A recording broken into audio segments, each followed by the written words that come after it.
We're going to talk about Christian broadcasting networks. They started talking about UFOs. I thought that was fascinating. And they had someone on there, an anthropologist, a Christian anthropologist named Hugh Ross. Astrophysicist. Man, it would have been interesting if he was an anthropologist studying aliens, wouldn't it? He's an astrophysicist and an apologist. It's funny. We were at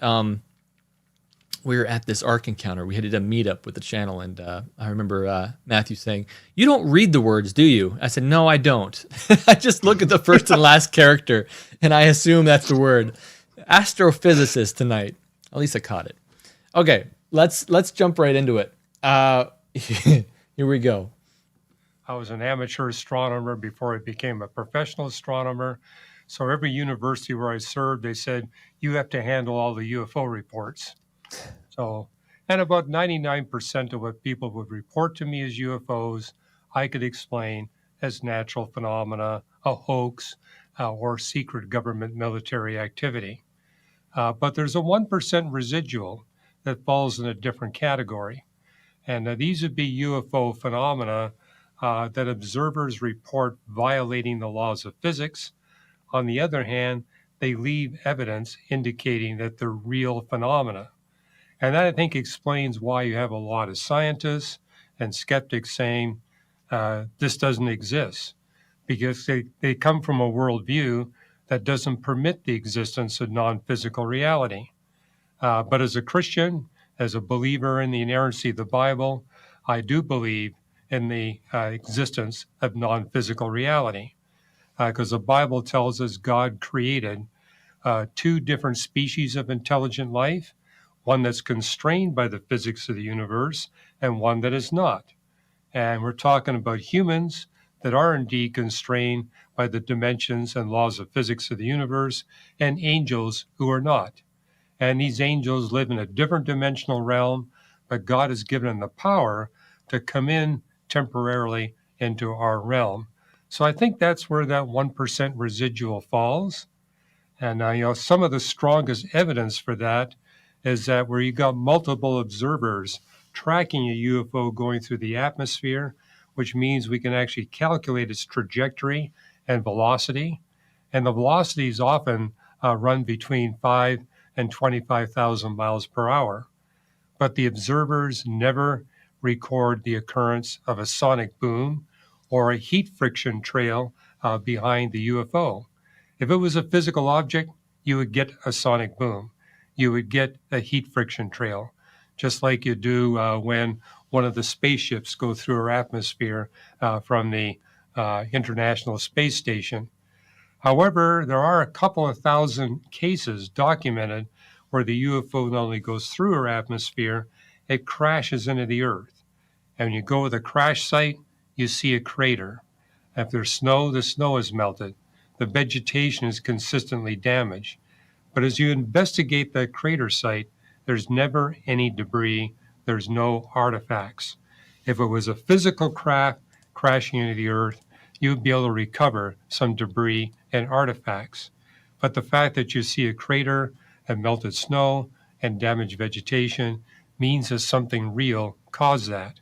So we're dealing with non-physical reality, or what the French astrophysicist Jacques Vallée referred to. He says we're dealing with interdimensional phenomena. I mean, he's not a believer, but that was his conclusion. We're dealing with a phenomena that's operating in dimensions different than those of the universe. So I'm going to pause it right there for a second. And I introduced this guy. Again, he's a Christian astrophysicist, and he's trying to explain to us that there are things that happened. He has been doing reports on these things, as he has had to, I guess, where he worked. But he said only there's about 1% of them that he can't explain. And what he's seen hasn't had any physicality to it. Neither have we so far, to be honest. What do you think about that, Matthew? It's refreshing to hear a man of faith weighing in on these matters, to be honest, Brad. I feel like more often than not we have to have some interesting characters. I'll just put it that way. Some who are more steeped in occult knowledge than others, but it's nice to see someone who has faith stepping in and weighing in on this issue. There are different accounts of the UFOs flying around, smashing into things, and then or appearing to have smashed into things and not being there. One of the things that I've seen in reports is that certain mountainsides where people live that are considered to be a sacred site, maybe to Native Americans, they will see UFOs flying in and out. This is what they describe it as, of the mountain. And some of those people have surmised, well, there must be some type of interdimensional portal there. I don't necessarily know if there's a portal there. Maybe it's just a hot spot for them. It's something that they like. It's somewhere that they gather. These are, in some sense, corporeal beings. Yes, this is a physical, this is a spiritual phenomenon, but there are persons behind it, and that's important for us to grasp. I also appreciate him bringing up Jacques Vallée. I have to look into Jacques Vallée a little more, and maybe that could be something that in the live chat, if you have information about Jacques Vallée, please drop that for me, because he gets mentioned a lot, and oftentimes he's cited as the guy who is secular but understands it's a spiritual phenomenon. And that, to me, it's just that those two ideas clash. It doesn't make sense that there's a guy who says, yeah, these are pretty much demons, but I don't have any religious preferences. Right. You brush up against some demonic entities, I think you're going to become religious real quick, one way or another. You're going to start worshiping them, or you're going to start worshiping the one true God, because there is something very bizarre happening there. Yeah. And I would like to know a little more about Jacques Vallée's background. Just him bringing him up made me think, maybe we should have a bit more of a dive into Jacques Vallée and see what he believes spiritually. I mean, he has to believe something. So I want to hold it just a second right now. I have a couple dogs coming into the house. I think someone just came home through my door. So if it gets loud in here, my apologies. Just a little background of that, hey, we got to live in a house and do this too. So if you hear dogs barking, that's what's going on. Yes. I also dogs barking, children crying. it's all par for the course here. I also want to say we have a few people watching tonight. Go ahead and click on the like button. It really does help bring in more people to the live show. So if you hit that like button, it helps us quite a bit. We have 26 right now. Hit that button once, hit the like, hit the dislike button. Both work the same way. They both help interactions with this channel. So we're already up to 30. Keep going, keep going. We got more content coming up, and I want to just jump right into it, because he says some more stuff about this. And although I don't have my outline in front of me, I think you'll be pretty surprised at his next, what he says next. Here we go. Let's hear it. Well, back in the 1960s, the U.S. government commissioned the physicist Allen Hynek to investigate the UFO phenomena. And he was the one that came up with this term, close encounters, of the first kind, second kind, and third kind. And what you notice in these, a close encounter of the first kind is where the human contactee is within 500 feet of the UFO phenomena. And when you're talking about the second kind, this is where they actually begin to experience some kind of physical harm. There have even been instances where people have been killed or their animals have been killed. And then there's instances where people claim to have direct communication with UFO beings. But what's interesting about these close encounters, it's never beneficial. It's always deleterious. The best you're going to come away from with one of these encounters is recurring, terrifying nightmares. Worst case scenario, you get killed. So they're harmful, but there's also evidence that there's deception involved in these encounters. Because when people claim to have had conversation with these UFO beings, they will claim, well, in fact, if you go back 100 years ago, they were saying they were from the backside of the moon. But when the public became educated enough to realize that's not credible, they changed their story and said, well, we're from Venus. And when people realized how hot it is on the surface of Venus, they said they were from Mars. Well, now they're claiming to be from another planetary system. So the fact that they keep changing their story, and Then you've got those cases where the human contactee goes into a trance, and then they begin to type out what the UFO being wants them to communicate. I mean, probably the most dramatic example would be a big book, the Orontia book. It's kind of the Bible for all these UFO cults. And some editions run 4,000 pages. The entire book was communicated through automatic writing. But what's interesting about the Orontia book, about a third of its content denies the deity of Jesus Christ. So there, I think you can see the deceptive motivation behind this UFO phenomena. Because what you notice in these close encounters, it's exclusively experienced by people who have significant involvement in the occult. And when you remove that occult factor, that's the end of the UFO encounters. Increase the degree of occult, you increase the frequency of these UFO encounters. I'm going to pause it right there. He made a couple good points there. I probably should have paused it earlier, but right. That's what I was thinking. I mean, he's just pushing all this information as fast as he can in here because the church doesn't talk about this enough, and enough because we know this is going to become a bigger issue. And so this is a good thing he's chatting about this, but he's got a lot of information here, and I forgot what I was going to talk about. Do you have anything to say about it, Matthew?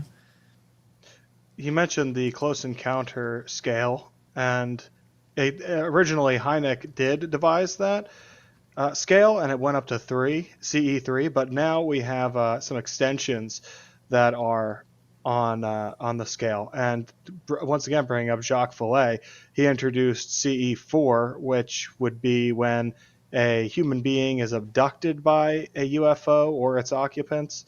And then we also have CE5 now, which if you're a fan of the broadcasts, then I think you know Dr. Stephen M. Greer, who has come up with CE5, which is where you as a human being initiate contact with the extraterrestrial.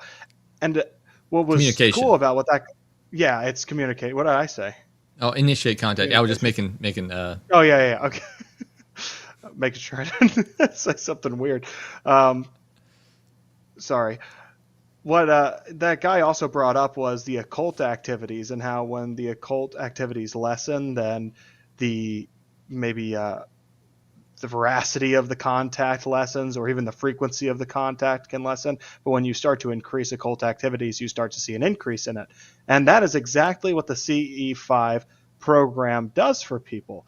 It focuses on putting you in a meditative state, a suggestive state that has been used by religious systems for thousands of years to have spiritual experiences. And people find great success, depending on how you measure success, with getting into contact with these beings through that. And you don't mean religious Christian systems, but other spiritual systems. Spiritual, yes. Yeah.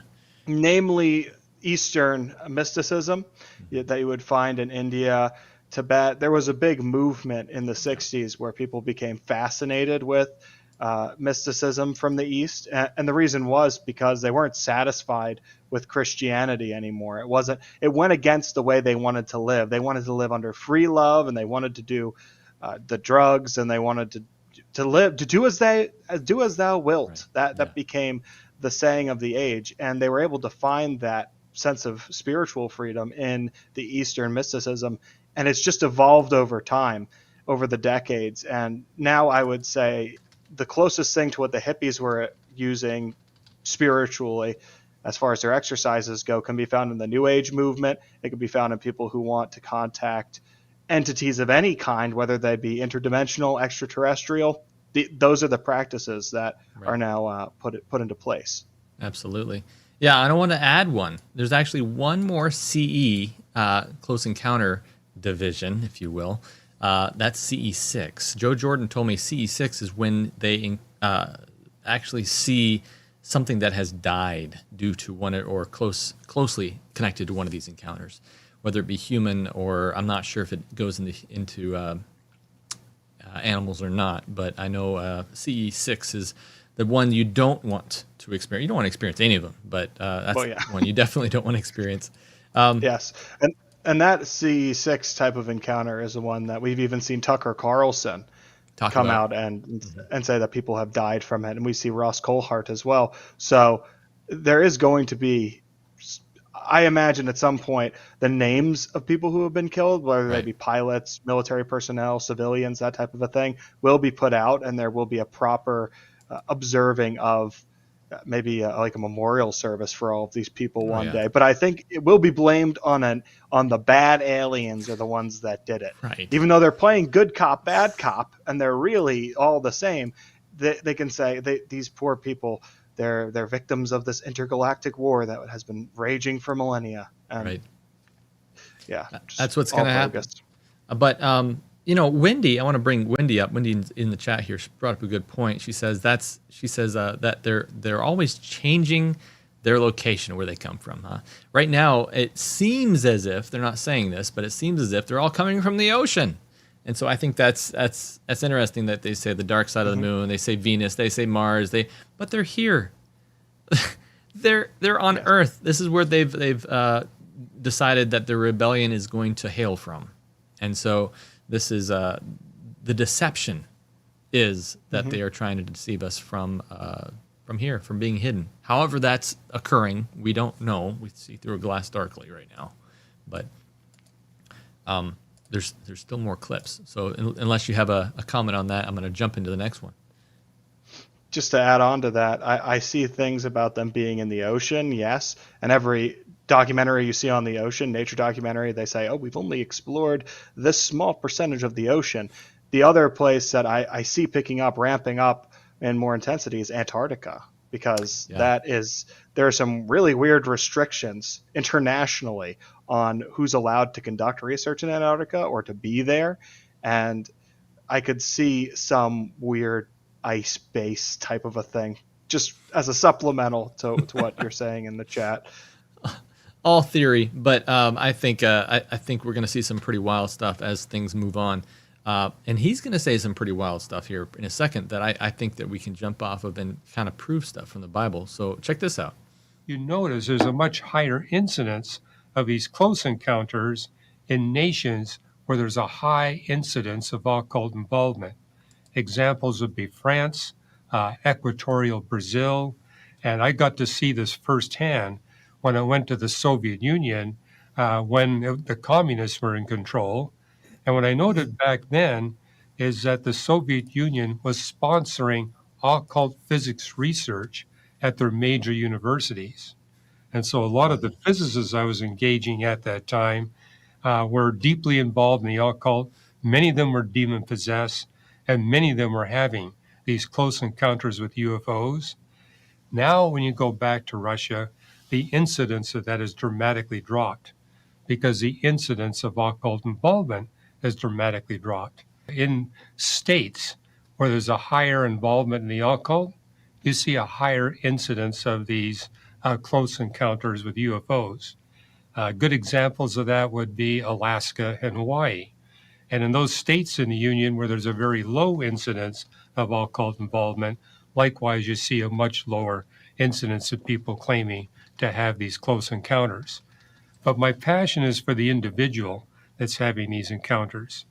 Close the doors, and that will deliver you from these horrifying experiences. And also be careful about who you are in contact with. Like if your father's involved, that could be the demon can work through that. And keep in mind, these fallen angels can take whatever form they choose. They can appear as your dead grandfather. They can appear as a flying saucer. They can appear as a leprechaun. And so that's why it tells us in 1 John, test the spirits. Don't believe every supernatural being that approaches you. Put them to the test. I'm going to pause it there. That was an invaluable point. Oh my goodness, I'm so glad he said that. And he got that out to the rest of the world there, that they absolutely can appear as your dead relatives. He said that specifically. It's not just, hey, they can appear and they're shapeshifters. I hate that word. I think that people should be pushing out, hey, if your dead relative appears to you at night, in the daytime, and they're physical, you can hear their heartbeat, and you think it's absolutely them, it's not, according to the Bible, it's not. There's so many things I could say about that, but I think Job 14:12 says, "Man lies down and does not rise till the heavens are no more," and continues on and says that he doesn't even return to his house. Job 17:13, "If I wait, the grave is my house." And there's another one in Job I'm missing here. There it is. No, that's not it. Do you have anything to say about that while I find that? Matthew's Yeah, no, I'm here. I was just looking over some stuff and thinking about it. I agree. There's a lot of things that indicate that when you die, you're dead, so you're not necessarily able to visit anybody.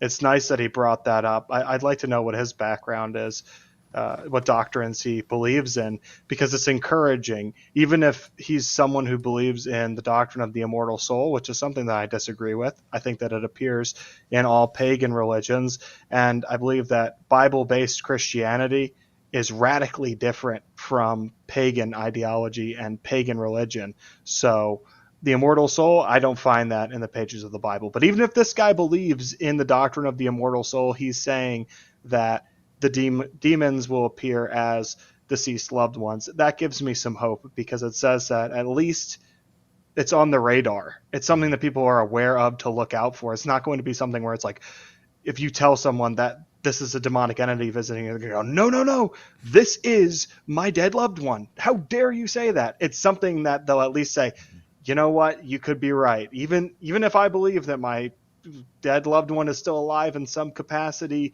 in heaven or wherever, this is not them. And at least there you can withstand the deception.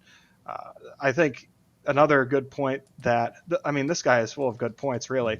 But another good point he made was that if you have some weird occult connections in your family, that could possibly be an issue. Mm-hmm. Now, I don't think that necessarily because your grandfather or your great-grandfather was involved in that type of a thing that you're doomed. Not at all. I think if you have a solid relationship with God, then that all of that will be wiped away. However, they're going to have more of a foot in the door necessarily to get in and to do some bad things to you. It's all, we've discussed it in a previous program.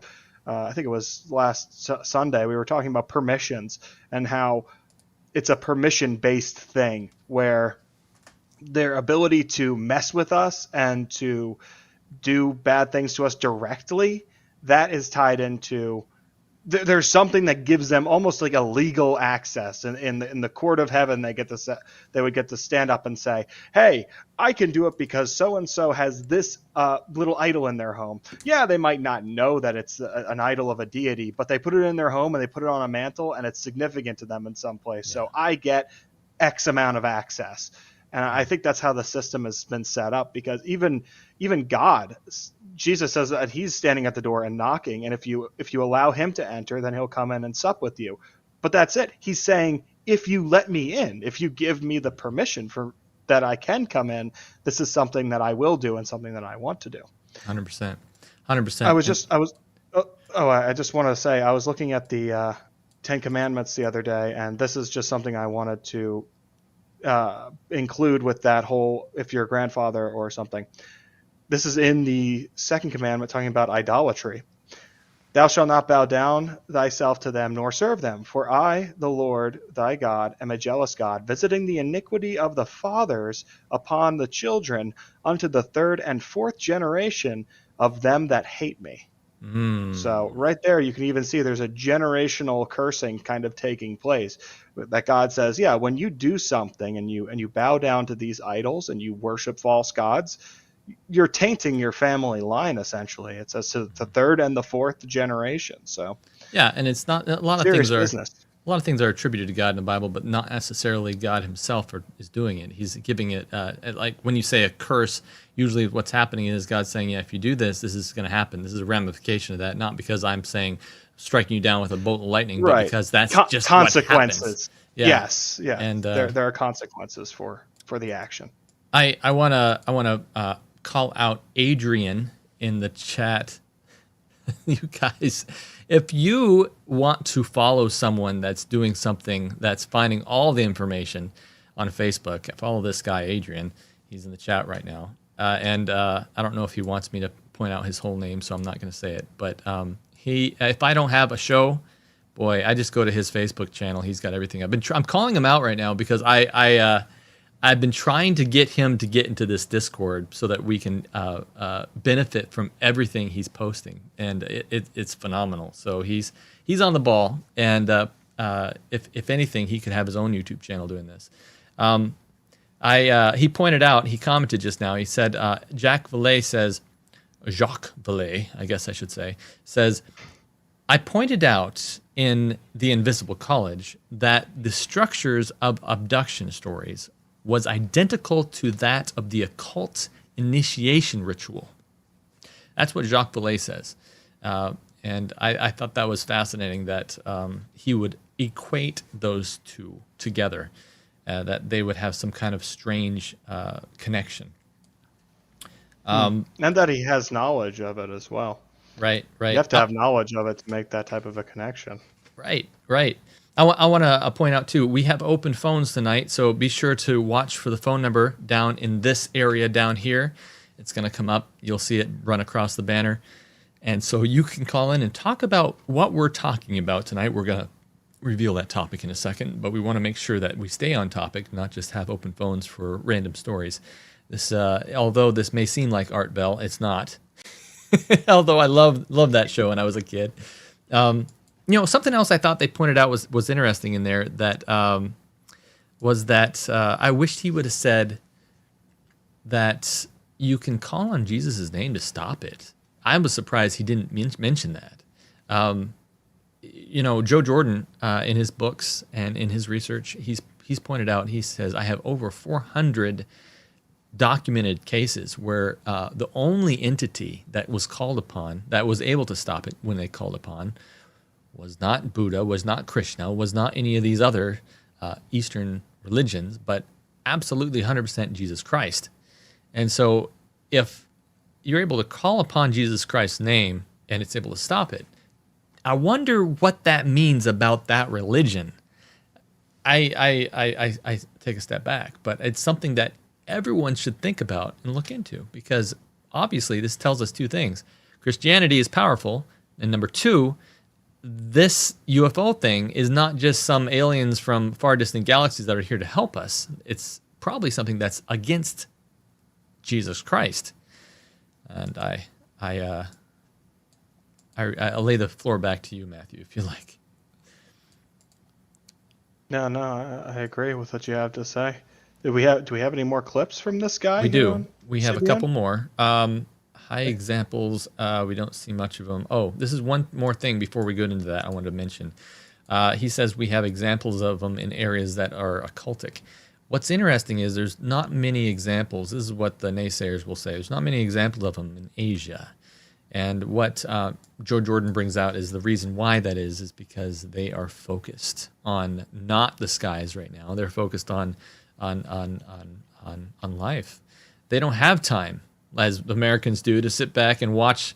I'm sure they do. I'm probably overgeneralizing, but they don't care. He said, I used to live in Korea, and I would talk about UFOs because he's a part of the MUFON network. And he said, they said, why do you even care about that? We don't have that stuff over here. And he says, why? He says, because we don't look at the skies. We don't care about what's coming at us. Because and if you ignore it, I think that's an important point. It goes away. That's biblical too. You ignore it, and it'll call upon Jesus' name. It'll flee from you. Let's go on to the next clip real quick so we can see exactly what else this guy says about it. Wow, that is incredibly powerful. And this has all been really thought-provoking. Of course, I have to ask you about David Grush and the, testimony. He's obviously an intelligence officer, served for 14 years in a variety of capacities. His testimony, congressional testimony, garnered a lot of attention. What was that like for you to watch, and what were some of your takeaways on that?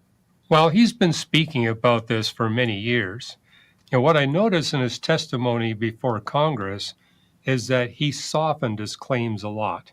He used to be claiming that our government actually had bodies of UFO beings.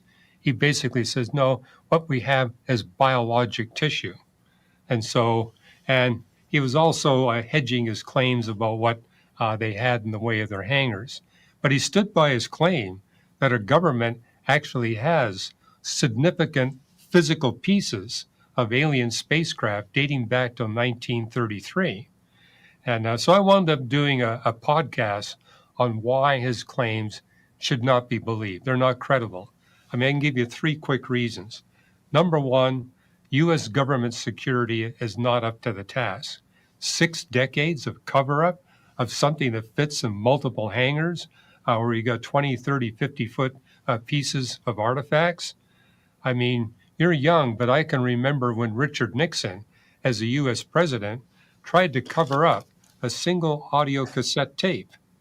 And he was only successful in doing that with all the power of the executive branch behind him. He could only cover up a cassette tape for 11 days. So are we to believe that the government actually has these hangars filled with physical craft, with biological tissue inside of them that nobody's been able to come out? And I say, number 2, where are the artifacts? I mean, I've been to different museums where I've been able to see up close multiple rocks recovered from the Apollo astronauts, real artifacts that I can see that are on display in museum where people pick them up and handle them with special gloves, of course. But there's nothing like that with the UFO phenomena. Nothing that you can tangibly see and touch that's in a museum that's never come out. And the third reason is, I think, the most compelling. It's simply not possible for a physical craft to travel through interstellar space, at least not a craft of significant small size. I mean, for example, astronomers are interested in sending spaceships to the nearest planet outside of our solar system. It's only 4.2 light years away. But they realize as these spaceships travel through space, they'll encounter electrons, protons, helium nuclei, tiny pieces of dust. And this will destroy the craft, and the greater the size of the craft, the greater the destruction. So they've come up with a plan to say, we're going to send tiny spaceships, and we're going to send a whole bunch of them. So the proposal is to send 1,000 spaceships, no bigger than 10 centimeters across, to the nearest planet outside our solar system, with the understanding that at least half of them will be totally destroyed. The other half will only be partly destroyed, but destroyed in different ways. And so the hope is we'll get some information back. But there's no way you're going to send a termite across interstellar space, or even a microbe, let alone something the size of a human being. In fact, I've written articles making the point, if you want to send an animal, a physical animal, roughly the size of a human being, across interstellar space, number one, you're looking at thousands of years to make the trip. That's a long time, way beyond the lifetime of a human being. And you're going to need a spaceship at least the size of the Death Star, because you need the spaceship to be big enough that you can protect the inhabitants from deadly interstellar radiation.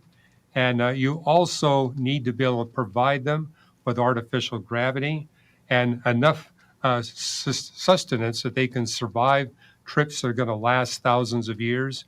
And so at a minimum, you're going to need a spaceship that's 1,000 kilometers across. And if you really want to be safe about doing it, you're going to need something about the size of our moon. And so the idea that these things in hangars in different places, no, it's way too small to bring beings across interstellar space. So I'm going to pause it right there. I agree and disagree with some of what he said, but Yeah. I think it's interesting that this channel doesn't necessarily just present. It's going to present everything that is being said about this, so we can talk about it. And so I think it's fascinating what he's saying. Do humans need gravity in order to be? Do we need the size of the Death Star? I don't know about that, but I think it's interesting that he's bringing up that we are in need to do this. Can we go the speed of light? I don't know. I don't know about that. We'll see. But I think what's the truth is that these things are definitely hiding from us, and they're definitely here. What do you think, Matthew? Firstly, I think that it is entirely possible for sections of the government or even extra governmental companies, whatever, groups of people to keep things secret from the public for long periods of time. I don't agree that, just because this is such an earth-shattering thing, it has to be out in public. There have been some leakages. Right. The public has known bits and pieces here or there, but it often just sounds so outlandish, and also due to people purposely putting out disinformation. There have been government agents who, and this is not even me speculating, this is just a fact. There have been people who have gone into the ufologists, and they're a plant, and they feed them disinformation, or they go up and they speak in front of a room full of people who are the truth seekers, and they'll just throw them down the totally wrong trail. And they do that type of stuff to cover up something. And I think we're getting closer to figuring out what that is. Secondly, he talked about how the physical proof, he mentioned the moon rock that they brought back and gets handled delicately. This is an interesting story that no one seems to talk that much about these days, but it was back in 2009. There was a moon rock in a museum, in the Dutch National Museum, and they analyzed it, and it turns out that it wasn't a moon rock at all. It was a piece of petrified wood. So, I mean, even here, I have the article up in front of me, and there's someone, one of the a spokeswoman from the museum says, "It's a good story with some questions that are still unanswered." She said, "We can laugh about it." Oh, I'm glad we can laugh about being deceived that a moon rock is actually a piece of petrified wood, and that there are plenty of questions that just never got answered. It's like I said, back in 2009, and there's no resolution. You can look it up for yourselves. Just Google moon rock petrified wood, and you'll see all of the major outlets discussing it. Not very long articles or meaningful articles, just stating the fact that, they said it was from the Apollo 11 mission, and they gifted it to the museum, and it's a hunk of wood. That's it. It's a joke, really, when you get to this sort of stuff. The final point I want to make is, and I agree with you, Bradley, I don't necessarily think that you need to be in a Death Star-sized spaceship, especially when you're breaking the laws of physics, which is what we see them doing on Earth. We observe them going at speeds and making maneuvers that we have no idea how they're capable of doing that. It's going to be very easy to just say, well, we can make it here because we somehow bend the laws of physics, or we're extra dimensional. We enter a wormhole and we appear wherever we want to appear at any matter of time. There's a lot of ways around it. And I don't think that's why these conventional scientific methods of approaching this phenomenon will all fail, because they'll be able to redefine science, and they're going to try to redefine spiritual understanding. It's going to try to redefine religion. And that's really the only ground that we can fight on, because none of us are physicists. Well, maybe some of us in the chat, maybe we are physicists, but most of us don't have a handle on these types of things that they're going to address and they're going to explain. And I'm sure that the people at the top of their fields will all shake their heads and go, wow, we never thought of it that way. This is satisfying our scientific models. Thank you so much. It's up to us as an individual believer, when they start espousing these new religious beliefs and spiritual beliefs, that we can be the authority. We can say, no, I've read the Bible. I've put my faith in God and Jesus Christ. This is Christ. This is going against that narrative, and I don't believe you. Well, hopefully we never have to like have that type of I don't believe you, but I don't believe them. Do your best to stay away, honestly. Very good. Very, very good. Yeah. And we've hit triple digits tonight on a live stream, and I want to remind everyone, hit that like button, hit that little bell icon on the subscribe, because you're going to want to subscribe to more stuff that's happening. This is our small show. This is our week show that it becomes much stronger on the weekend. On Sunday nights, you're not going to want to miss our flagship episode of Strange Normal. Make sure you are also looking down here, that number down here, 267 normal 1. You can call that tonight. Not yet, but we are going to open those lines tonight if you want to make a comment or if you have something to say. We will be opening those lines on Thursday nights. And hit that like button again, subscribe, because you're not going to want to miss that. I want to add to that. The tape cover-up that he was talking about was actually, I think, called Watergate, right? Watergate. It's Watergate. Yeah, the Watergate Hotel. Richard Nixon. Are you familiar with how it went down, Bradley? I should probably know my U.S. history. I don't, but right. I know it was political, and so hiding something that's political is much, much harder than something that is deleterious and malevolent.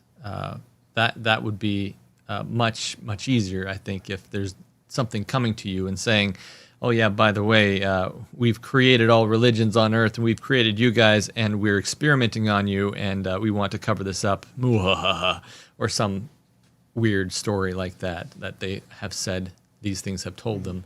I'm sure that this thing wasn't political. As we've seen already in Congress, this is both sides are coming together on this thing. And I imagine both sides came together of the people that were on those sides when it was covered up too. So I don't think it's a good comparison to compare a very political motivated thing to a non-political motivated thing. Anyway, what are you going to say? Right. I agree. I think that, especially in the world of politics, there's a lot of things going on behind the scenes that we're not aware of. And a lot of the people who are on the TV screens or phone screens nowadays, I think is more apt. They wield very little real power. There are people behind the scenes who are moving them, and even then, those people are ultimately controlled by spiritual forces. So when something like Watergate breaks and a sitting president has to resign because of the disgrace behind that being found, he was essentially people under his on his team were illegally spying on his political rivals. That's what happened. And when something like that happens and that story breaks, you have to wonder, okay, what purpose does this serve? This has to serve a greater purpose. Recently, I saw it was a documentary that covered a lot of different things. It was an interesting documentary. Some things that I've heard of, some things I haven't heard of, but they touched on the John F. Kennedy assassination and some of the very, very strange things that happened behind that. It might not be strange in the sense that it's related to UFO stuff, but it's strange in that there are so many holes in the story that was given. And time again, documentarians, people who have done the research have come forward and said, this does not make sense. The way that they put this information out, it doesn't make sense. There were a lot of people who were witnesses of the assassination. They were harassed. In some cases, they were intimidated, threatened, and there have been people who have been killed who were involved as witnesses. And it's just when it comes to these weird political things that happen, like I said, I agree with you. It's not a good comparison to draw because there are all these strings that are being pulled there. And, if they want to take someone down, either literally assassinate them, or politically assassinate them, it's just a matter of snapping the fingers, really, and it happens. Yeah, absolutely. There was actually, and we brought this out before, but when they were creating the nuclear weapons for the first time, they were signing contracts to say if you talk about this, you could be killed, and so that's not a abnormal thing for the government to say, yeah, these things, if you find out about something, you could die not Right. accidentally. And that's like the government, not the shadowy people who exist, right. like parasites on the government that don't make you sign a contract before they kill you. Or maybe they do. And anyway, we're getting off topic, but let's jump into That's what Thursday is for, Bradley. That's what Don't Thursday's for. apologize for Rabbit trails. Topic. That's what we're supposed to do. Maybe that's the name of the show. Do you like rabbit trails? Maybe we'll be putting up another poll. I feel like Thursday night we also need to come out with polls for the audience. That's a good to idea. engage in. Actually, we can do that live. Let's think up some polls and we'll talk to the audience here. Let's rabbit trails could be good. I kind of like that. Let's jump into this next clip. Here we go. Like that? Yeah. Well, we live in a world where the social and political systems are becoming more polarized. That's also happening at a spiritual level. Yes, I could see how people are moving away from God and get discouraged, but I also see something else happening. People around the world hungering for spiritual truth. I mean, I just got back from Toronto, where I was engaging through satellite, people in Afghanistan and Iran. And that's a place where the church is exploding. And I also see it here in the United States and in Canada. There are segments of our society where there's great spiritual hunger and people are thirsting for solid evidence that what the Bible teaches is true. And this is where Reasons to Believe stands. We take the book of nature, a book that's, in my discipline of astrophysics, the knowledge base doubles every 5 or 6 years. So we're taking all this emerging new information from God's book of nature to bring people to the book of Scripture and into a relationship with Jesus Christ. So yes, the devil is having a heyday, but it's nothing compared to what the Spirit of God is doing. And so let's not be discouraged by the bad stuff. We've been told in the Bible that would happen in the last days, where there'd be this bifurcation. But there's an incredible opportunity to take the good news of salvation through Jesus Christ to all the people groups of the world. And I see a far greater hunger overseas than here in the United States. The church is growing. It's growing rapidly.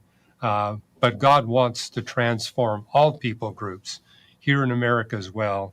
And he's given us these 2 books, the book of nature and the book of Scripture, so we can come into a relationship, a loving relationship with him for the rest of eternity.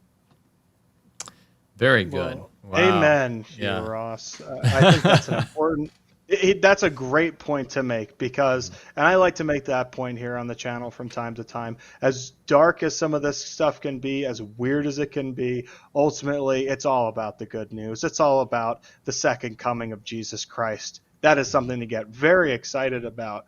Really, it overwhelms me, the excitement of that event, because when I'm looking at this sort of stuff, I don't really feel a tinge of like, oh no, things like the walls are closing in. They're going to do it. They're going to do the weird thing. I just think about, wow, Jesus, you're really on your way. You're getting here really soon. And I can't wait to just thank you in person and say, you did it. You got us through this horrible time. Yeah. And I think he could accompany that little talking about how people, I guess, are kind of going after some strange beliefs. He seems to be alluding to 2 Timothy chapter 4, verse 2. It says, preach the word, be instant in season, out of season, reprove, rebuke, exhort with all long suffering and doctrine. For the time will come when they will not endure sound doctrine, but after their own lusts shall they heap to themselves teachers, having itching ears, and they shall turn away their ears from the truth, and shall be turned unto fables. Yes, 100%. And I totally agree with what you're saying. I do want to bring out something interesting that I thought he said at the very beginning that that I think he missed. And I think that's that even though the world is getting more spiritual, we have to, as a Christian community, be careful who we align ourselves with. Because there will be, in Revelation 13, chapter 13 talks about this, the last grand stand before the second coming is a religious one. It's a religious one where everyone gets together and decides what they're going to follow or what they're going to not follow, and they end up destroying, the majority end up destroying the remnant. And so that remnant is, of course, the ones who get to be saved. Jesus himself said, there is going to be a very small group.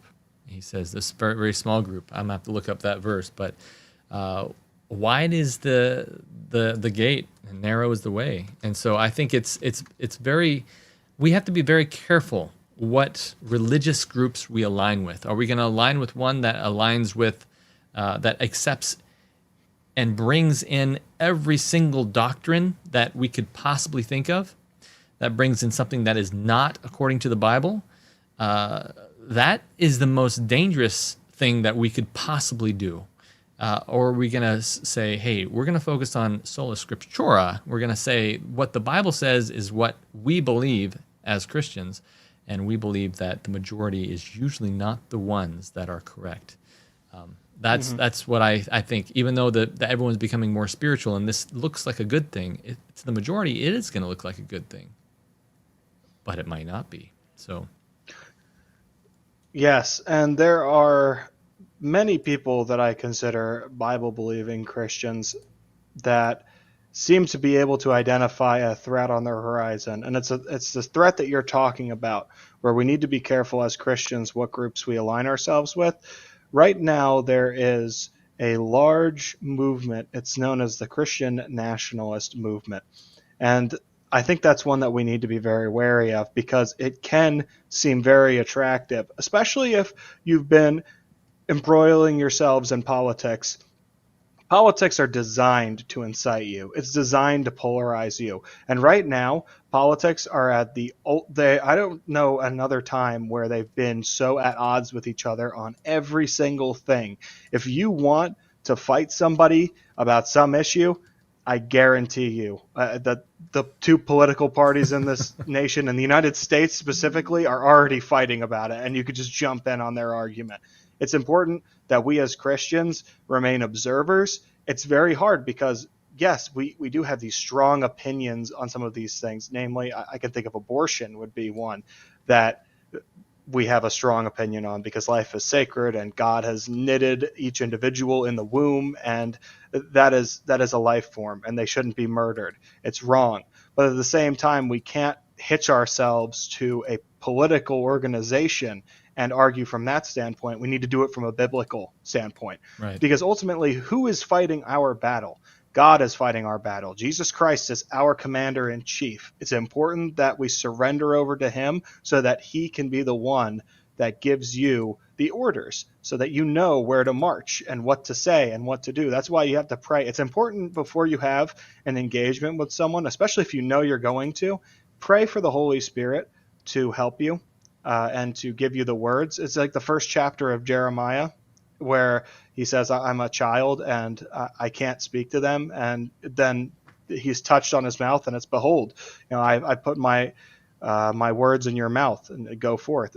God will do that for you. And speaking from personal experience, I've had times where I've been like a deer in headlights in a situation, and it's like, I don't know what to do, but then I remember I need to pray about this, and I pray, and all of a sudden it's like my tongue is undone.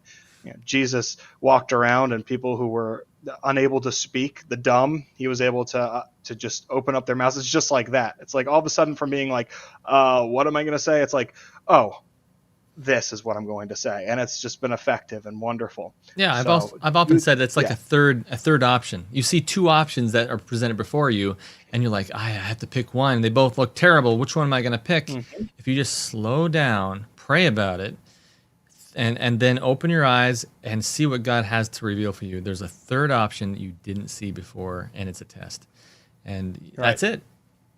Yeah, I think taking it a step further, you can see that it's really not even a third option. There are two options, because the one option means you have to be involved politically. One way or another, you are going to steep yourselves into the mire of the world. You're going to become more worldly because you're going to be getting involved in these politics. Or you can make the choice to step back and say, this world is not my home.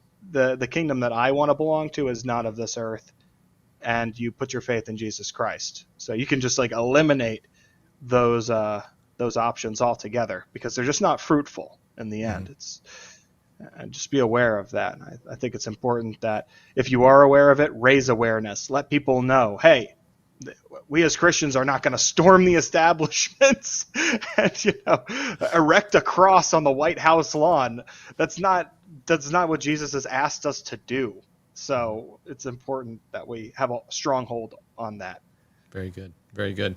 Matthew, I just realized tonight I'm going to be crucified for not changing the background. We got comets in the background again, distracting people. So we apologize for that. We're going to change that. Right. Our 20% of our audience apparently does not like the comets in the background. Over 20%.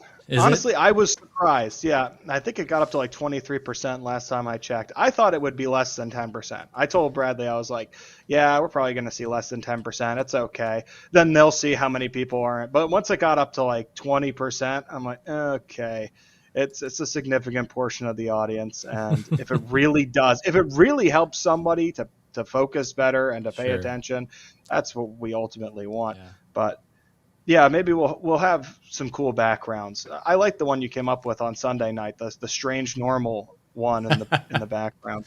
So yeah, a lot of people seem to like this spacey background though. So perhaps reducing some of the comets would help. And you figure it out, Brett. He's the technical wizard behind all of this anyway. So whatever. We'll get that ironed out. We'll see. Did you hear the chimes?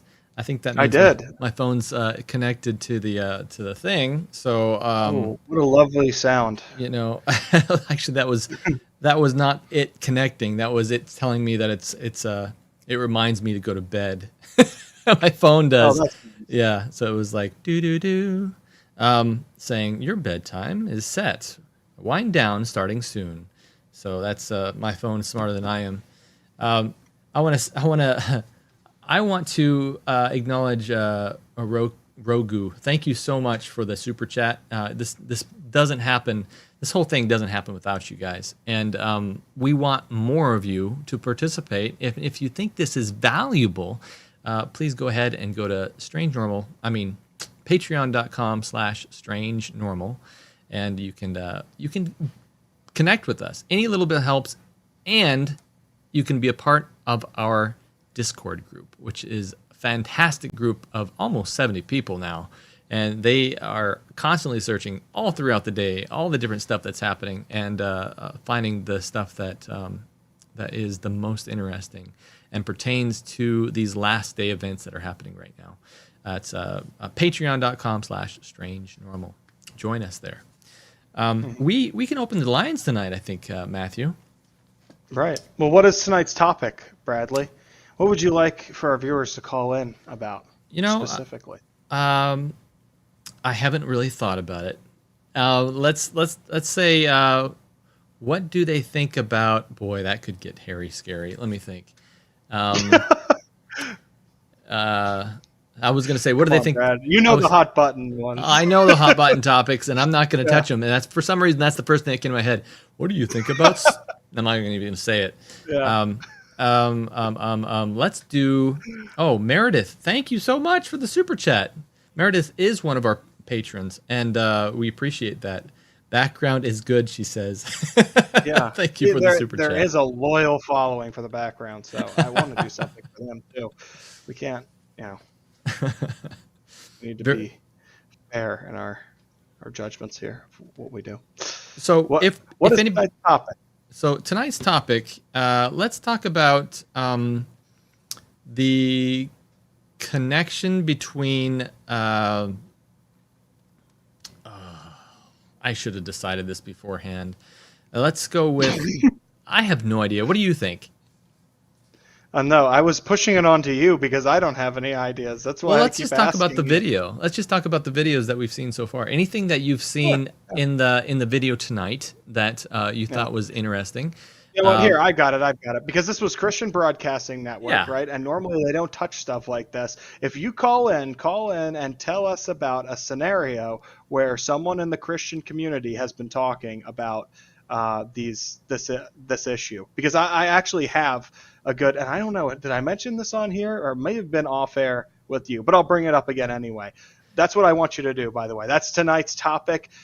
People in the Christian community that you've heard talking about UFOs that you never have heard talking about this stuff before. Yeah. Because I went to a wedding less than a month ago, and when I was there, I got to talk to the father of the groom, and he's a great guy. He's just like so level-headed, just easygoing, great guy to talk to. So, and we're chatting, and he just casually goes, "Yeah, I watched the most interesting documentary the other night where they said that aliens are most likely demons, and that alien abductions are just demonic encounters, and it was just the craziest thing, but you know what? It made perfect sense to me." We just had a good laugh and went into detail about all this different stuff that we talked about on Strange Normal. So I'm definitely seeing it. I'm seeing more and more people coming around to the idea that the aliens can be demonic, which is interesting because if enough people have that idea in their mind, you'd think that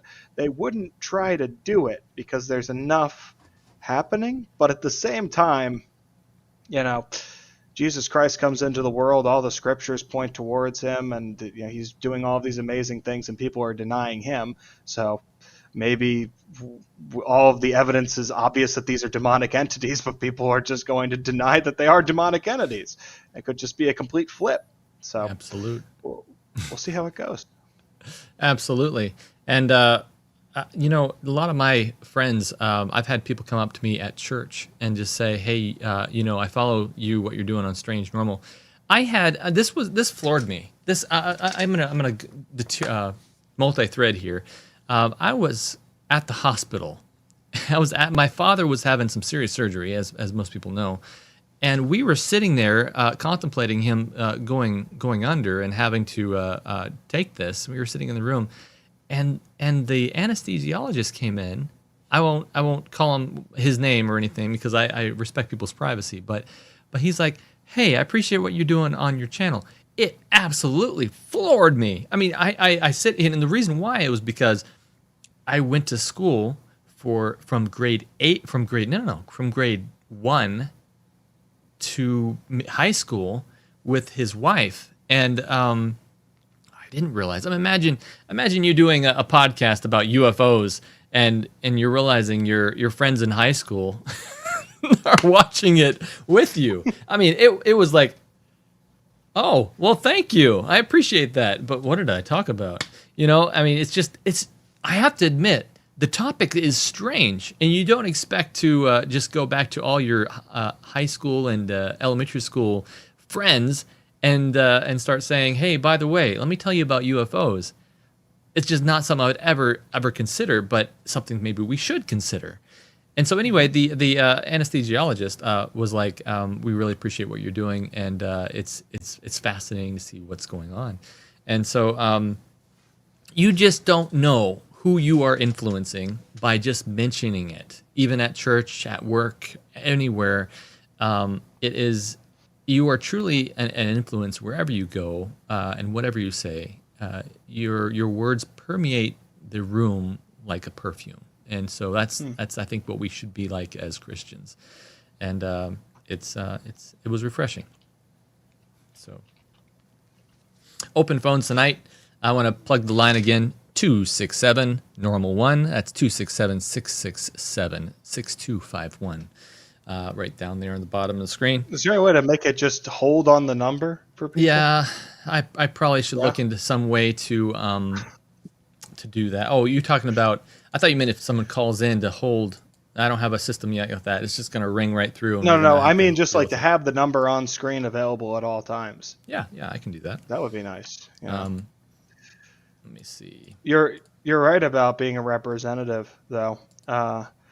It's important because we can be a really positive force. We can demonstrate a love for God and a love for our fellow man. Or, you don't want to get caught out in a bad situation. You don't want to be losing your temper out there. You don't want to be acting rude towards people. So it can be. The world is a very contentious place, and sometimes it's hard.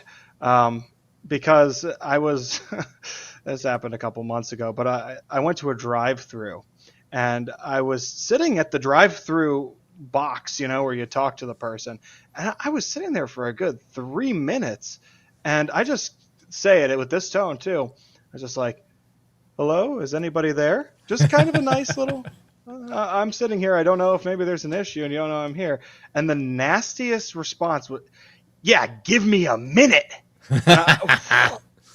If there's one thing, I mean, that gets under my skin, it's rudeness. I really don't like it when people are rude to me, rude to people around me. And I felt myself just get so worked up for a moment. It was just a moment. And I said, yeah, you can have your minute. And I was just gently accelerated away. I was just like, I'm not going to deal with it. I'm not going to go there. There was a time in my life where I would have gone off the handle and it would have ruined my day. But I drive away, I say a prayer to subside my anger, and I say a prayer for the people in there because I don't know if they're having a bad day. I don't know if they're stressed out. Maybe they got all this stuff going on. Just decompress and get to move on. Mm-hmm. But it was a good moment in my book. I count that as a victory because it could have gone so much worse. And we all know, we all have these little things that get to us. And you know who knows those little things even more than you do? It's the enemy. And they are working to exploit that. But James, which I read through recently, really excellent epistle. He talks about when we fall into temptation to count it all for joy because our patience will be made perfect. And that's part of what we have to do is in a moment like that, count it for joy. God, I'm grateful that I had that opportunity to overcome a serious freak out moment that just got de-escalated thanks to your Holy Spirit. Right. It's important to have those moments. You know, Matthew, I just thought of a story that I thought I'd tell. We probably picked a poor topic tonight because I don't think anybody wants to talk about their stories. But I got a few. Oh, that's fine. And we'll look through the chat here in a minute as well. Yeah. Because I want to see what the chat's talking about. And so we've had, I don't know, about 2,000 new, maybe 3,000 new people since we had this story on the channel. But there's a whole video dedicated to it. I think you should go back and watch it. But back when we went to Indiana, was it Indiana? It's where Wendy lives up there.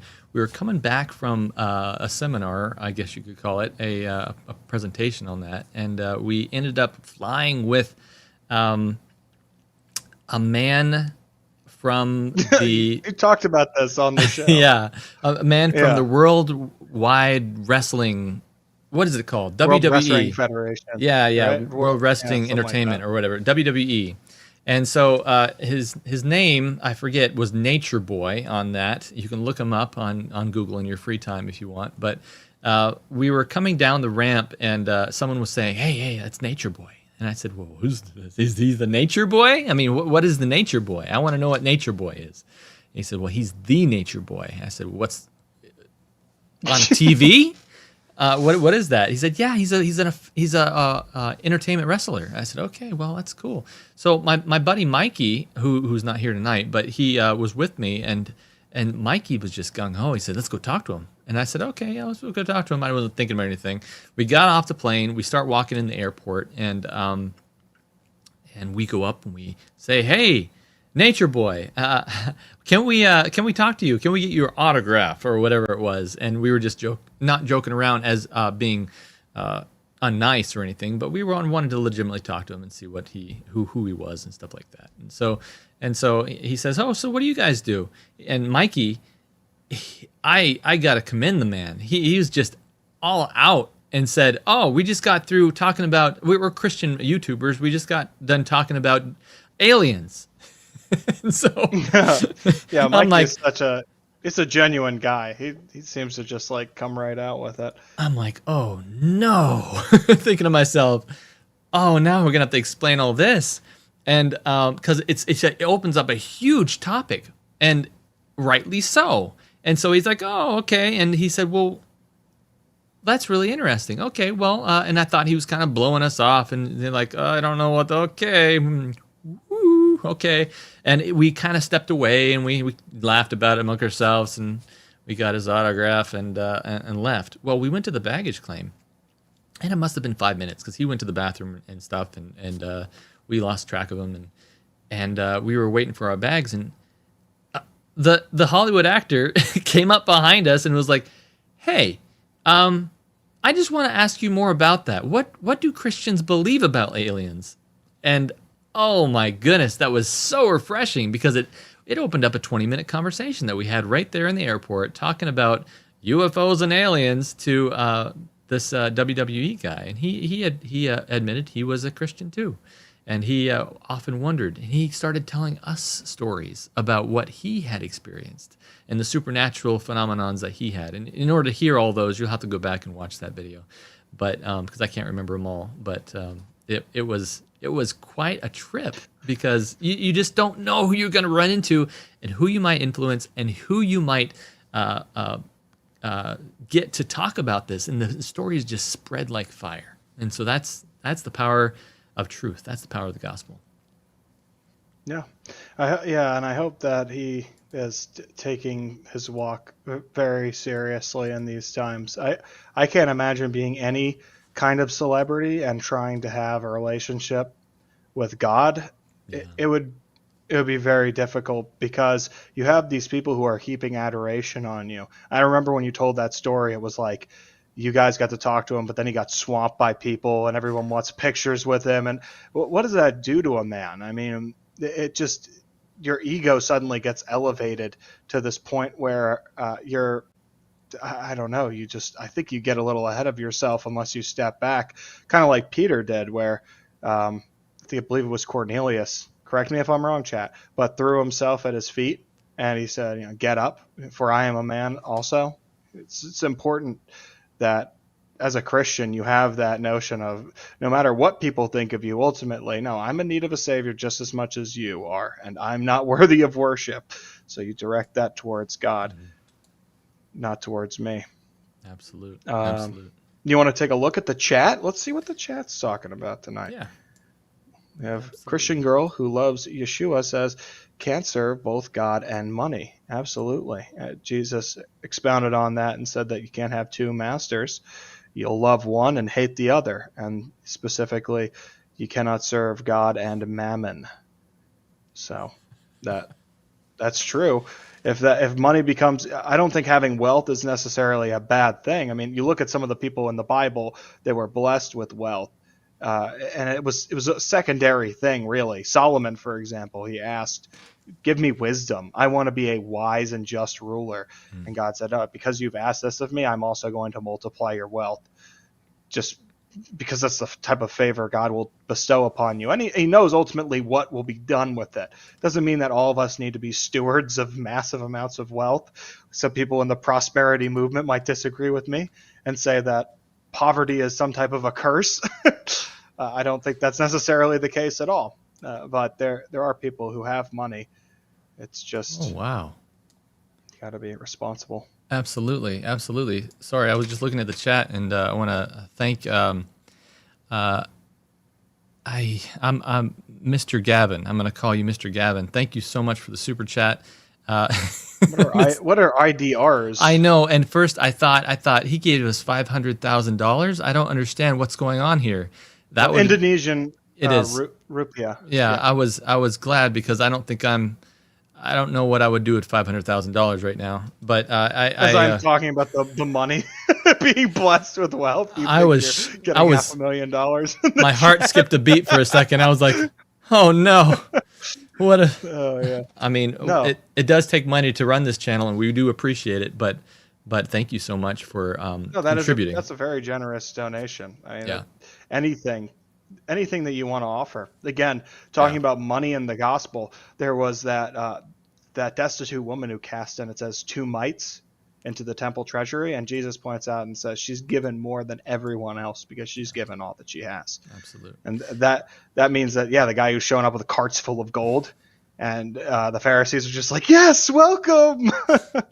Here's your reserved seat up front. I sorry, I didn't want to interrupt you. I just wanted to. No, yeah, go ahead. Amazing that I appreciate anybody from another country that contributes, because I know it is the amount you give goes a lot is a lot. How do I say this? Is a lot more. My wife's Indonesian, so I've been to Indonesia a few times. Beautiful places, Makassar, Bali, Jakarta. And it's a beautiful place. But I want to say what Mr. Gavin, or maybe it's Mrs. Gavin, I'm not sure. says here. It says Brad's beard gave off the vibes of a conspiracy theorist. And she says, nevertheless, he's speaking the truth, though. And I appreciate it. Very, very good. And I appreciate your gift because we can't do this without you guys. Very good. Speaking of the beards, I saw. Let me see who was it. I saw your comment earlier. I wasn't able to address it, but I'm looking for it. I think it's Ash AK. I could be wrong. If I'm wrong, correct me. But they asked if we were in competition for who can grow the best beard. No, it'd be you, Matthew. Yeah. No way. I tell you. Well, the problem is Give me that a run for my money here. I just this is probably too much information, but I'm growing. I'm all white right here, and I'm growing white right here. I'm like, what happened? I'm almost 40, and I'm already growing white hair. What's going on here? So it's barely seeable. Anyway, my wife hates it, so it might not stay very long. But no, in less than 1 week, I turned 30. Can you believe that? Really, I didn't know you were. Crazy. Wow. I'm almost 30 years old, man, and it's crazy to me. Wow. Get out of the 20s because I thought I'd be in a totally different place. I thought I was going to be dead at 27, to be honest. But ironically, that's God had different plans for me and gave me new life. Yeah, rather than that. I just want to also point out this comment in the chat here, where Ash AK again commenting on the beard situation said that I look like Seth Rogen. Okay. I've heard that one before. Unfortunately, I think when I grow my hair out a little bit like this, when it's been a little while and my beard grows out, people do make the Seth Rogen connection.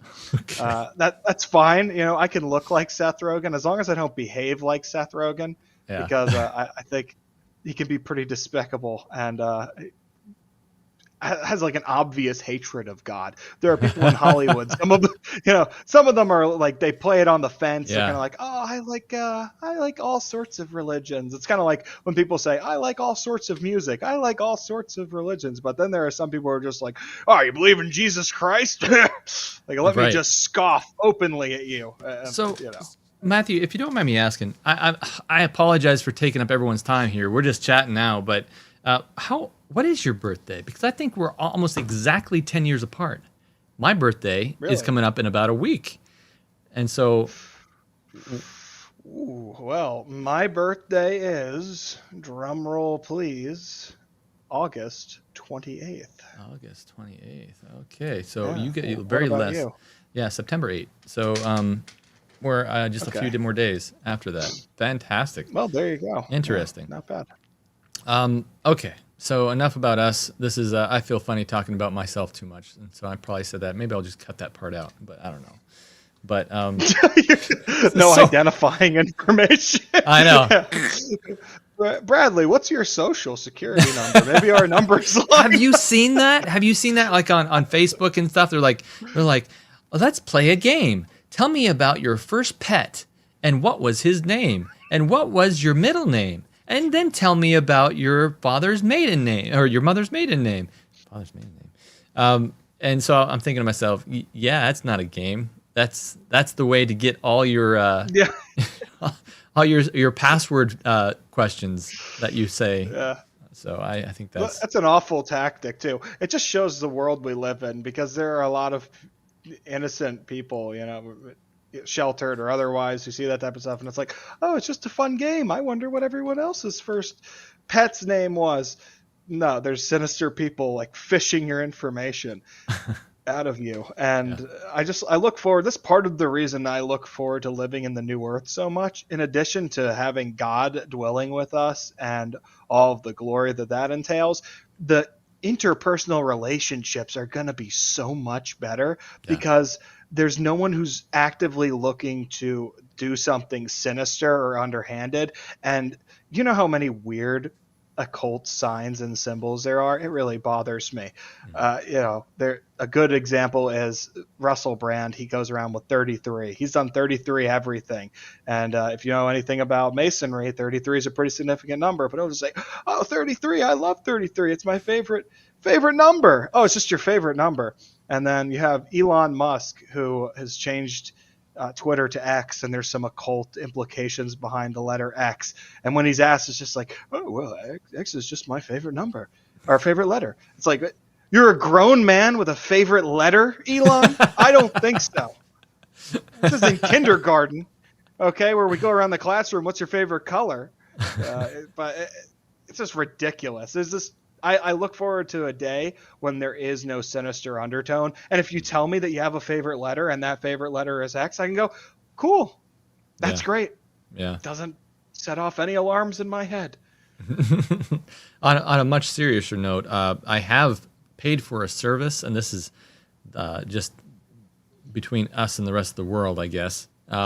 I paid for a service that scrubs my name and number and address and stuff from the internet, because I've had some very, very strange stuff happen since I started this channel, where people find my address and my numbers, and it's really strange. I'm not going to go too much more into it, but it's got to stop. And the weirdness, I can't imagine how other people deal with this stuff, but I want you guys to keep my family in prayers, because we've both gone social media. If you follow me on Facebook and stuff like that, this is one of the reasons why my name has been changing. been scooting along and stuff, and it's kind of strange. And so I've been trying to scrub myself away a little bit. And has there been any recent activity, or has it kind of subsided? Yeah, it's kind of subsided, but I've been very active in doing that. So it's a weird thing, and I think it's a stranger than the strange normal. But I also think that this is a precursor that we all must think about. I didn't think about it. Yeah, I've never thought about this stuff, but when people dislike your message, or they dislike you as a person, you might encounter this type of stuff. And so that's why I have been active. A lot of podcasts put up their names on the bottom of the screen and stuff. I don't tend to do that as much, especially not now. At the very beginning, I might say my first name, but you don't want the attention, I think, especially when people don't like your message. So it's all something we have to think about when we're out there being good stewards of the message and spreading it. You know, even Christ, when he was trying to go to, where was it? His final battle, the disciples were saying, "Hey, why don't we go? Let's go and heal Lazarus and all this other stuff." Well, Christ knew that if he goes up to this area, I mean, God's not telling him to do that yet, number one, but number two, there's a good potential that someone's waiting for him up there that's going to do something very bad, and he knew his time had come. And he was very aware. He says, "My time is not yet, my time is not yet, my time is." And then he was crucified. And so we have to also be very diligent and not like, I'm not in any type of life danger or anything like that. I want to make that very clear. But it's just some harassment. Just some weird stuff. Right. Yeah, right. Yeah. And so I think it's not fun. Very good to be diligent and think about those things. Well, here's some scripture for you, Brad. That's John 15:18 and 19. If the world hate you, ye know that it hated me before it hated you. If you were of the world would love his own. But because ye are not of the world, but I have chosen you out of the world, therefore the world hateth you. That's the reality of the situation. So we're called to a higher purpose, and it does put us at enmity with the God of this world. It puts us at odds with Satan, and unfortunately, he does have so many different agents. He has so many different ways to get at us and inspire people. They're talking about having some run-in with. Fortunately, I haven't had anything like that happen to me. It could happen. If it does happen, then just stay in prayer. That's my best advice for you, because you're not the first to encounter difficulties because of your beliefs and the message that you're bringing, and you're not going to be the last. So it's going to be okay. We're all going to get through this. We'll be praying for you. You know, pray for each other. I think we have a really nice community here. I really enjoy looking at the comments, the live chats. I see familiar faces, and then I see some new faces, and it's always fun to just know that there are people watching, and we all care about each other. So please put your anything, even prayer requests, in the chat. Yeah. And we'll pray for you. And I also want to push the likes one more time. Hit that like button. Hit that subscribe button, because we have so much more going on this channel, and you're going to want to be subscribed to it. You're going to want to be hit that bell icon so you'll find out when we go live, and you can be here with us in the live chat. It's a lot of fun. It's a lot of fun to communicate with all you guys and to watch the chat go by. So this is like a little community of a group that's, I mean, right now we have about 100 people. We usually have like 2 or 3, 4,000, which is fun. It's just a neat little group that has formed out of this, that knows the truth. It's and is pushing this message forward, watching prophecy fulfill before our very eyes, and I think that's fantastic. Mm-hmm. I don't know, Matthew. Are we about done? I think we're about done tonight. We can cut it off. I think I've had some fun. It's been nice chatting with everyone. No phone calls, but that's okay. You know, you guys call when you want to call. There's no pressure behind it. We'd love to hear from you. We would. It's fun to get some voices on the line. I know Paul Terry called in last week. So Paul, if you're in the chat, we appreciate you. We appreciated that. We appreciate you all every night. But yeah, let's see. Oh, I see here in the chat, just real quick, Julianne says, here's a prayer request. A family friend is in the hospital for the 3rd time in the past couple months for various reasons. Her name is Faith. That's a beautiful name. And I think that we can certainly pray for her.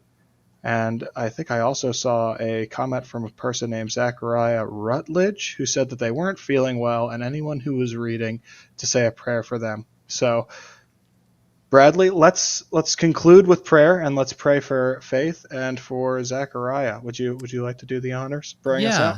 Yeah. I didn't write those down, so let me write those down real quick. Zachariah and Faith, who are, Zachariah says that they're not feeling well. Could be anything that they're not feeling well about, but Faith as well. Okay, and Meredith. Yeah, says that her mom has some surgery. I kind of like this. This could be a Thursday night thing as well. I wouldn't mind praying communally on Thursday nights. We really are looking to make this more of a community thing. And if you enjoy this type of content, where I know we're not necessarily on topic the entire evening, but that's the point of this. We're trying to just have a nice laid back opportunity to interact with you guys, to address doctrine, to just quote the scriptures that we have on our hearts. And Sunday night, that's our structured broadcast. And if you like that a little bit better, go there. If you like it both, then tune in for both.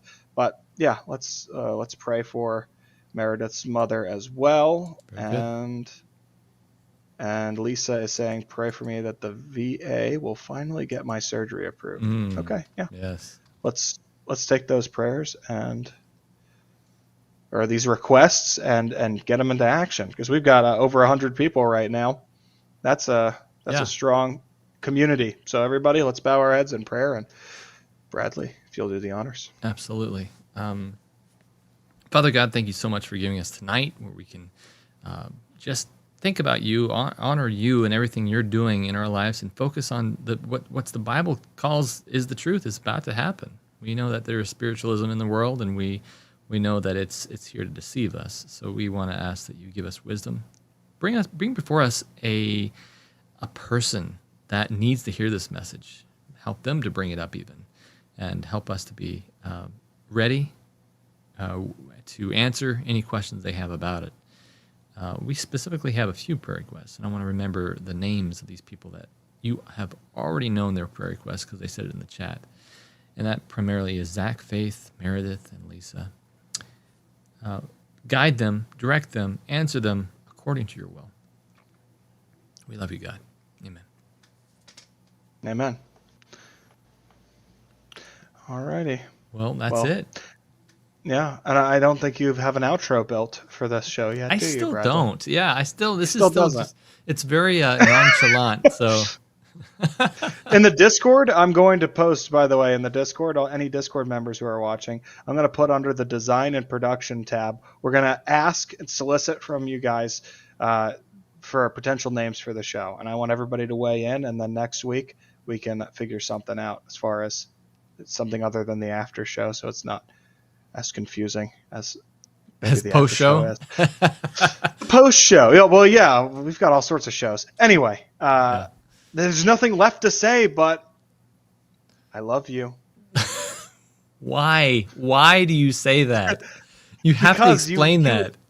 One of your outros, one time before Brad had a structured outro for the main show, he just bumbled around one night and the music was playing. He's just like, I love you. I love you all. I love you all. I do love you all. I love you, I think. I love you all. Mean, it's fair to love them, but it's not like you're hanging up with your mom and dad. You're getting off the phone with your wife. I love you. I love you all. Hey, let's hear that in the chat. If you love us and we love you, we're gonna sing the Barney song here in a minute. But we appreciate everything you're doing, seriously, and we appreciate you guys listening to us bumble around, and we will catch you again very soon. So, all right, see you on Sunday. See you. Bye bye. Bye bye.